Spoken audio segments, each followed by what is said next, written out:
자, 오늘 말씀의 주제는 인간의 타락. 오늘 말씀 잘 들어보셔야 합니다. 그래서 오늘 본문에 보면은 인류 역사상 최초의 범죄가 나옵니다. 범죄명이 뭘까요? 과일서리.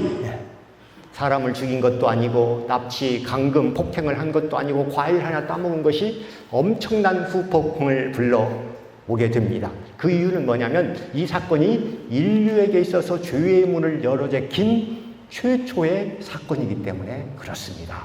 그 이후에 어떻게 되었을까요? 수많은 죄악들, 살인, 강도, 성폭행, 전쟁 그런 것들이 뒤따라 오게 되었던 것이죠. 자, 로마서에 보면 이런 말씀이 있습니다. 아담이 죄를 범하였음에 온 인류가 죄에 거하며. 그러니까 아담의 죄가 모든 죄와 고통, 저주의 근거가 되었다는 얘기입니다. 그러나 여러분, 말은 바로 하자고요. 아담이 먼저 죄를 지었습니까? 아담이 죄를 짓기 전에 하와가 먼저 선악과를 따먹었습니다. 그러나 이제 부부 일심동체고 또 아담은 인류를 대표하기 때문에 아담의 이름이 나왔던 것입니다. 하와 역시 할 말이 없는 것은 아니죠. 하와를 유혹한 존재가 있었으니 바로 뱀입니다. 뱀은 여러분 동물 중에서도 그 파충류는 지능이 좀 떨어집니다. 포유류에 비해서. 파충류에 불과한 이 뱀 한 마리가 온 인류를 파멸로 이끌었다는데 우리 인간으로서는 자존심이 좀 상할 수도 있습니다. 그런데 그 뱀은 현상이고 그 뱀을 뒤에서 사주한 세력이 있었으니 그것이 바로 사단이었던 것입니다. 그럼 사단은 또 어디서 왔는가? 사단의 정체는 타락한 천사예요. 그러니까 사람이 타락하기 전에 천사의 타락이 있었다고 보면 됩니다. 이게 천사도 하나님의 피조물인데 이 천사가 교만해져서 하나님을 대적하게 되다 결국은 사단으로 전락이 된 것이죠. 그래서 자기는 실패했기 때문에 인간에게도 똑같이 하나님과 대적하도록 인간을 오늘도 여러분들 유혹하는 존재가 사단인 것입니다. 그런데 이제 설교 자료를 조사하던 중에 어느 유명 목사님의 설교에서 이런 내용을 얘기하더라고요. 천사가 타락해서 사단이 되었다는 것은 잘못된 해석이다 하면서 뭐 성경 여기저기 인용하면서 뭐냐면 사단도 하나님이 창조했다는 거예요. 왜 그러냐면 여러분 바울에게서 가시가 있잖아요. 질병이 있었습니다. 가시가 있음으로 해서 겸손하게 사역을 했듯이 또 도화지의 그림을 그릴 때 환하고 밝은 색만 있는 것이 아니라 어두운 색깔도 필요하듯이 사단의 존재를 통해서 하나님의 은혜와 영광 또 그 사랑이 드러날 수 있었다. 이렇게 설교를 합니다. 그래서 덧붙여서 말하기를 천사가 타락해서 사단이 되었다면 하나님의 창조 사역은 실패했다는 증거가 된다. 이렇게 말하는데 여러분 천사가 타락해서 사단이 되었다는 것도 그렇게 뭐 속 시원한 대답은 아니지만 하나님이 사단을 창조했다는 말도 더욱더 좀 어색하게 들립니다.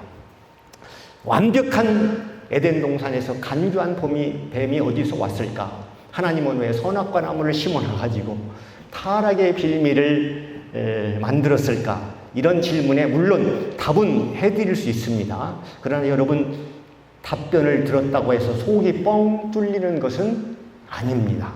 왜냐하면 하나님의 세계, 영적인 세계를 우리가 다 설명할 수 있는 것은 아니에요. 다 알고 믿겠다. 이건 교만입니다. 오히려 무지입니다.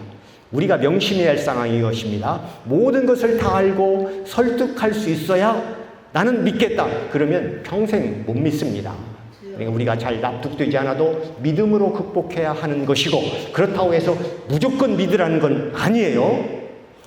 인류의 죄의 기원에 대해서 많은 의문점은 있지만 확실한 것도 있습니다. 여러분 확실한 것이 무엇일까요? 하나님은 살아계셔서 우리들의 생사화복을 주관하시라는 것, 그거 확실하고 우리는 죄 가운데 태어났지만 하나님의 은혜로 구원받는다. 그것도 확실하고 그리고 언젠가 이 최후의 악한 세력은 멸망당한다는 것, 이것만큼 확실한 것이 어디 있습니까? 그러면 됐지 뭘 더 알아야 합니까? 선악과를 왜 만드셨나요? 뭐 하나님이 죄를 질 때 하나님은 왜 가만히 있었나요? 아담의 죄로 내가 왜 고통받아야 하나요? 뭐 이런 질문을 하는 사람들은 모르니까 알려주세요. 알려주시기만 잘 믿겠습니다. 이게 아니에요. 이게 아니고 어떻게 하면 꼬투리를 잡아가지고 기독교에 모순이 많다 이런 걸 증명해서 어떻게 하면 하나님으로부터 멀어질까 이런 사람들이거든요. 그러니까 물론 이런 질문은 할 수도 있습니다. 우리가 의문점은 가져야 되죠. 그러나 우리 인간의 한계가 있기 때문에 지식의 한계, 지혜의 한계가 있기 때문에 모든 것을 믿음으로 커버해야 한다는 것입니다. 자, 1절에서 뱀이 나타났죠. 그런데 뱀이 여호와 하나님이 지으신 들짐승 가장 간교하니라 이렇게 나오는데 6절에 가니까 여자가 그 나무를 본즉 먹은지도 하고 보암직도 하고 그리고 이제 따먹는 거죠. 1절과 6절 사이에 무슨 일이 있었길래 이렇게 뱀이 유혹하자마자 죄를 지었는가. 그래서 죄가 무엇인지 또한 사단이 어떤 수단으로 해서 인간을 죄의 구덩이로 빠지게 했는지 한번 살펴보도록 하겠습니다. 자, 첫 번째 우리가 알 수 있는 건 뭐냐면 1절에서 사단은 하수인을 세워서 조종을 한다는 것입니다. 여기서 보면 사단은 자기의 정체를 숨기고 자기의 하수인을 내세우는 것을 볼 수 있습니다. 사단은 보이지 않고 뱀만 나오는 것이죠. 그러니까 마치 낚시꾼이 낚싯대를 딱 들이우면 물고기 입장에서 보면 물 위에 있는 찌가 안 보이잖아요. 찌도 잘 보이지 않지만 낚시꾼은 더더욱 안 보입니다. 지렁이만 먹음직스럽게 이렇게 보이는 거죠. 그래서 낚싯줄에 걸려있는 지렁이는 낚시꾼이 걸어놓은 덫에 불과한 것이죠. 그러니까 사단도 숨어있고 뱀을 통해서 하와를 유혹하고 있습니다. 뱀이 제일 간교하더라. 원문에 보면 이게 지혜롭다 이렇게 나와 있는데 지혜롭다는 것을 잘못 사용하면 그것이 바로 간교예요. 그렇습니다. 여러분, 간교하고 교활한 성품을 가진 사람은 마귀가 사용하기 아주 좋은 사람인 거예요. 그런데 그 뱀이 접근해서 물어보는 거죠. 하와에게 말을 건넵니다. 여러분, 짐승은 말을 할 수 없어요. 그런데 성경을 보면 짐승이 말하는 경우가 딱 2번 있습니다. 창세기에서 뱀이 말하있고 민수기 22장에 보면 나귀가 말하는 것을 볼 수가 있습니다. 거기 보면 이제 타락한 선지자 발람이 나귀를 타고 가는데 여호와의 사자가 칼을 들고 길을 막고 있는 거예요. 그것을 나귀는 보았는데 발람은 선지자가 되어가지고 그걸 못 봅니다. 나귀가 안 가려고 막 버티니까 나귀한테 채찍질을 하는 거예요. 너 이 녀석 왜 안 가? 그러니까 나귀가 거기서 한마디를 합니다. 왜 때려? 여기 여호와의 사자가 지키고 있잖아. 네 눈은 동태눈이냐? 동태눈이란 말은 없지만 이와 같이 선지자도 영적인 눈에 멀면 나귀에게 훈계를 받을 수밖에 없는 것입니다. 자, 나귀가 말을 할 수 있었던 것은 순전히 성령의 역사입니다.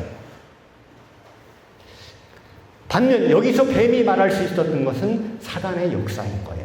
2가지 경우의 공통점은 무엇입니까? 자기 능력이 아닌 뭔가 영적인 능력이 임해서 나귀와 뱀이 말을 할 수 있었던 것입니다. 자, 영적인 능력이 임하면 짐승도 말을 할 수 있거늘 성령의 역사가 임하면 여러분들도 담대히 하나님의 말씀을 전할 줄 믿습니다. 자, 2번째, 죄악이 침투한 이 순서를 보면 사단은 약한 곳을 침투한다. 2절을 보면 나오죠. 사단이 남자에게 접근하지 않고 여자에게 접근하는 것을 볼 수 있습니다. 사단은 미리 알았던 것이죠. 남자는 하나님의 말씀을 직접 받았던 사람이고 남자보다는 또 여자가 유혹에 약하다는 것을 사단은 알았어요. 이렇게 사단은 우리의 약한 곳을 골라서 집중 공략을 하는 거죠. 우리들 대부분도 그렇잖아요. 사람을 딱 보면 다양한 죄를 짓는 것이 아니고 짓는 죄를 또 짓잖아요. 대부분 그렇습니다. 어떤 사람은 여자에게 약하기 때문에 항상 여자 문제로 넘어지는 사람이 있는가 하면 어떤 이는 다른 건 다 괜찮은데 술만 들어가면 개가 되는 사람이 있어요. 그 사람이 이게 멀쩡할 때 항상 얘기합니다. 이 술 끊어야 하는데 끊어야 하는데 입에 달고 삽니다.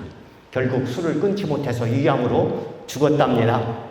어떤 이는 명예에 약하고 어떤 이는 돈에 약하고 이와 같이 사단은 우리의 약점을 파고드는데 그렇다고 해서 사단에게 모든 죄를 덮어 씌우는 것은 그것도 잘못이에요. 왜냐하면 사단이 유혹하더라도 최종 결정은 우리가 하기 때문에 그렇습니다. 그래서 모든 것을 사단의 유혹에만 떠넘긴다면 사단도 상당히 억울하십니다. 낭비벽이 심한 어떤 여자분이 있어요. 돈만 있으면 막 옷을 사는 거, 그것도 명품 옷을. 남편이 이제 주의를 주고 막 부부싸움 끝에 결국은 다시는 그 명품 옷 안 사겠다고 맹세를 합니다. 그런데 어느 날 또 월급 봉투를 줬더니 그것 가지고 명품 옷을 사오는 거예요. 남편이 또 다구칩니다. 아니 그걸 또 왜 사? 아니 옷을 보는 순간 안 사려고 했는데 사단이 유혹을 해서 샀다고. 그러면 사단을 불러가야 외쳐야 돼. 당연히 외쳤죠. 그런데 사단이 말하기를 야, 너 옷 입은 모습 뒤에서 보니까 더 이쁘다 라고 하길래 그래서 샀답니다. 자, 그 여자분은 낭비벽이 바로 약한 부분이에요. 그런데 여러분, 한 곳이 약하다고 해서 그곳만 무너집니까? 약한 곳을 공격한 다음에 그곳이 무너지면 나중에는 인생 전체가 무너질 수밖에 없습니다. 술을 못 이겨서 위가 망가지면 여러분 위만 망가지고 맙니까? 위암으로 인해서 사망하게 되는 것이죠. 이것이 사단의 전술이다 이것입니다. 자, 세 번째, 사단 유혹자들은 대부분 하나님의 말씀을 왜곡한다.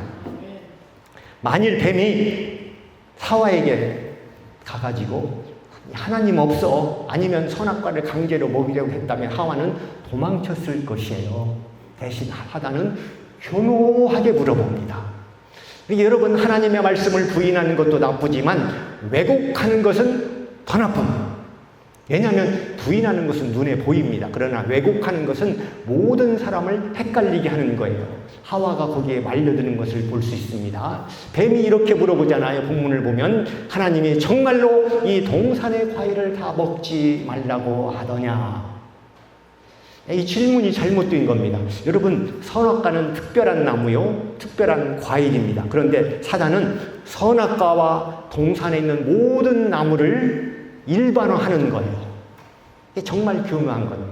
하와의 불행은 바로 여기에 말려드는 데 있습니다. 하와의 대답을 한번 보세요. 아니야, 동산의 모든 나무 열매는 먹으라고 했어. 단지 선악과만 너희는 먹지도 말고 만지지도 말라고 했고 너희가 죽을까 하노라. 여러분, 만지지 말라는 법은 없습니다. 하와가 덧붙인 거죠. 그런데 그 정도는 괜찮아요. 문제는 다음 구절에 있습니다. 하나님은 분명히 2장에 보면 네가 그것을 먹으면 반드시 죽으리라 했는데 하와는 죽을까 하노라. 죽을지도 몰라. 이렇게 두리뭉실하게 말하고 있습니다. 여기에 대해서는 하나님에 대한, 그러니까 사단의 유혹을 받은 하와의 마음이 흔들리는 것을 볼 수가 있습니다. 아이가 이제 사탕을 좋아하니까 엄마는 주의를 주잖아요. 얘야, 사탕 많이 먹으면 이가 썩는단다. 냉장고에 있는 과일, 야채 다 먹어도 되지만 사탕만 먹지 마. 그랬거든요. 그런데 아이가 야채를 얼마나 좋아할까요? 불만이 가득한 거예요. 사탕 먹지 말라. 그러니까 아빠가 이제 회사에 돌아와서 얘, 또 왜 내가 사준 사탕 안 먹니? 그러면은 이렇게 얘기해야죠. 엄마가 이빨 썩는다고 먹지 말라고 했어. 그래서 안 먹고 있는 거야. 그러나 이제 불만이 가득한 아이는 뭐라고 할까요? 엄마 말을 왜곡하는 거예요. 엄마가 사탕 먹지도 말고 만지지도 말고 그 옆에 가지도 말래. 하와의 심정이 바로 이런 어린아이의 심정이 아니었는가 해봅니다. 그러니까 하와의 마음이 흔들리기 시작하고 마귀가 이 틈을 노린 거예요. 결정적으로 피니시블로 결정타를 날립니다. 이제 대놓고 반박하는, 아니야, 선악과를 먹어도 결코 죽지 않아. 하나님처럼 될까봐 못 먹게 하는 거야. 정말 잘못되면 네가 책임질 거야. 그래, 일단 한번 먹어만 봐.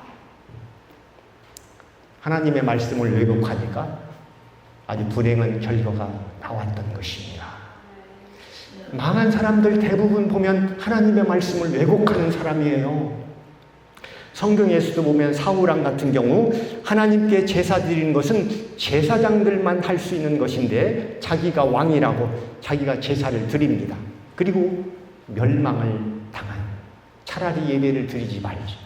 다윗도 그래요. 다윗도 말씀에 의해서 하나님의 법궤를 정말로 어떻게 황소들이 끌고 해서 하여튼 법대로 옮겨야 하는데 자기 임의대로 옮기려다가 우사가 죽는 일이 생깁니다.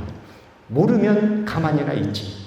이와 같이 말씀을 왜곡하는 것은 말씀을 믿지 않는 것 이상으로 부작용을 가집니다. 여러분, 천주교의 문제가 무엇인지 아십니까? 말씀을 비트는 데 있는 거예요.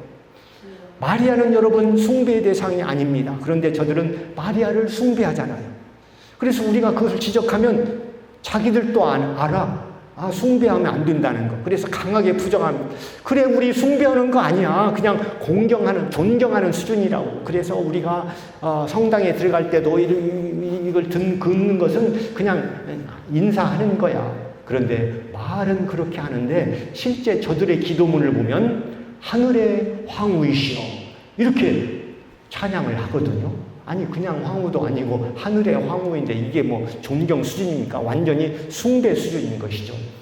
이것이 바로 하나님의 말씀을 왜곡하는 대표적인 사례인 것입니다. 그래서 여러분, 마르틴 루터가 종교개혁을 했는데 대단한 것을 바꾸고 뒤집은 것이 아니에요. 원래 하나님의 말씀으로 돌아가자. 그 운동이 바로 마르틴 루터의 종교개혁이었던 것입니다. 자, 어쨌든 마태복음 4장에 보면 주님도 사단의 시험을 받았습니다. 그러나 사단의 시험에 주님은 이겼던 거예요. 하와는 지고. 무슨 차이가 있습니까? 결정적으로 주님이 사단의 유혹을 물리칠 때마다 하나님의 말씀으로 물리쳤다는 겁니다. 맨 처음 시험이 앞보이잖아요. 주님은 40일 금식으로 얼마나 배가 고프겠습니까? 그러니까 마귀가 유혹을 합니다. 너 떡 만들어서 먹어. 이 돌들, 너 그런 능력이 있잖아. 그러니까 예수님이 뭐라고 합니까? 사람이 떡으로만 살 것이 아니고 하나님의 말씀으로 산다. 신명기 8장 3절 말씀입니다. 여러분, 주님은 능력이 대단하신 분이에요. 직접 사단을 물리칠 수도 있고 죽은 자도 살릴 수 있는 분인데도 자기의 능력으로 사단을 물리치지 않고 하나님의 말씀으로 물리쳤던 것입니다. 여기에 우리는 주목을 해야 돼요. 우리는 능력도 지혜도 없는데 당연히 하나님의 말씀으로 유혹을 물리쳐야죠. 반면에 하와는 하나님의 말씀을 왜곡했습니다. 죽을까 하노라. 하나님의 말씀을 왜곡하면 우리는 결코 시험에 이길 수가 없고 구원의 대열에서 탈락할 수밖에 없다는 것입니다. 자, 마지막으로 죄는 사소한 것으로부터 시작한다. 하와는 선악과를 따먹는 것이 그게 이토록 중대한 것으로 생각하지 않은 거예요. 사소한 일로 치부를 했습니다. 그러나 과일 서리 정도가 인류를 파멸로 일으킨 거예요. 한마디로 사소한 죄 같아도 이 죄는 맨 처음에 얘기한 대로 죄의 문을 여는 역사적인 사건이었던 것입니다. 이처럼 사소한 것은 결코 사소한 것이 아닙니다. 죄 문제에 있어서는 더욱 그런 거예요. 여러분, 하나님 앞에서는 사소한 죄, 심각한 죄 다 똑같은 죄입니다. 그러니까 우리가 그런 문제에 있어서 조심을 해야 돼요. 가끔 얘기하는 게 뭐냐면 뉴욕이라는 곳은 굉장히 위험한 도시입니다. 신호등이 정지했을 때에도 강도를 조심해야 할 정도로 상당히 안 좋은 도시입니다. 그런데 그 뉴욕의 줄리아나 시장이 취임을 하고 뉴욕시를 바꿨는데 어떻게 바꿨냐면 첫 번째는 사소한 것부터 바꿨다고 그래요. 지하철에 낙서를 지우고 담배꽁초 버리는 사람한테 벌금을 물리고 하니까 사람들이 이제 좀 비난을 한 겁니다. 아니, 강력범을 잡으라고 했더니 겨우 쪼자는 일만 한다. 이렇게 비아냥을 벌였는데 놀랍게도 2년 후에 범죄율이 절반으로 줄었다는 것입니다. 바로 이것이 깨진 유리창의 법칙 아닙니까? 유리창 하나 깨졌는데 그 유리창 사이로 휴지를 몇 개 던지고 그러다 보니까 다른 거 깨지고 타이어 빼가고 이렇게 되는 거예요. 그게 바로 깨진 유리창의 법칙입니다. 지하철에 낙서를 지우는 것이 그 주변 범죄를 감소시키는 것처럼 우리는 보이지 않는 어떤 파장리에서 모두 연결되어 있습니다. 그래서 한 가지가 변화되게 되면 그 주변까지 변화되게 되는 것이죠. 여러분의 주변을 깨끗하게 청소해 보세요. 여러분에게 좋은 일이 일어날 가능성이 훨씬 높아지는 것입니다. 반대로 사람이 망가질 때 보면은 주변이 더러워지고, 부부싸움 역시 사소한 것으로부터 시작합니다. 여러분, 부부싸움 할 때 대판 싸운 다음에 우리가 왜 싸웠지? 생각해보면 생각이 잘 안 나잖아요. 그 이유는 아주 사소한 것으로부터 시작되기 때문입니다. 자, 여러분, 아침에 일어나서 세상을 바꾸고 새 역사를 창조하고 싶습니까? 아멘 했어요? 그러면 아멘 하신 분 이불부터 잘 정돈하시기 바랍니다. 네. 그런데 사람들은 사소한 것을 사소한 것으로 생각합니다. 그리고 인생은 한 방이다 라고 말하면서 한 방만 노리는 거예요. 저하고 같이 운동하는 그 목사님 한 분이 얼마 전에 이제 홍콩에 이제 금을 투자를 했대요. 금을 투자를 했는데 이제 그 배가 홍콩에서 인천으로 들어오기만 하면, 그러니까 몇 천을 투자했는데 그게 뭐 뻥튀기 해가지고 몇 억을 받게 된답니다. 그래서 인천에 배만 뜨면 하고 이제 자랑을 했는데 아직까지 안 뜨고 있습니다. 어떤 성도, 그런 성도 있잖아요. 목사님, 이번 일만 잘 되면 주일 성수 11조는 말할 것도 없고 내가 교회 하나 지어 드리죠. 그냥 주일 아침 1시간만 드려주세요. 그러다 보면 일이 잘 될 것이고, 그러다 보면 11조도 잘할 것이고, 그러다 보면 교회 새로 짓기도 하고 그런 것이지, 그런 과정 다 없이 뭘 하겠습니까? 그래서 작은 일들이 계속 잘 되어야 하는 거지, 인생은 한 방이 아니고 마일리지다 이것입니다. 조그마한 것들이 정립되어서 쌓여져 가는 것입니다. 여러분, 교회 한 번 안 오면 여러분 생각 어떻습니까? 아, 지난주에 안 왔으니까 이번에는 꼭 나가야지. 그런 사람 드뭅니다. 지난주에 빠졌으니까 이번 주는 더 나가기 싫고, 그리고 2번 빠졌는데도 아무 일이 없으니까 근심의 장벽이 사라지고 담대함을 얻어서 이제 자유롭게 빠지잖아요. 여기도 많이 있잖아요. 빠진 사람. 그래서 우리는 작은 것이 아니고, 특별히 하나님 앞에 죄의 문제는 더 그렇다는 사실 우리가 인식해야 합니다. 자, 오늘 성도의 간증입니다. 10살 때 아버지와 사냥을 가게 되었답니다. 그날은 주일이었어요. 어머니는 우리에게 이제 주일 예배 드릴 것을 권유했습니다.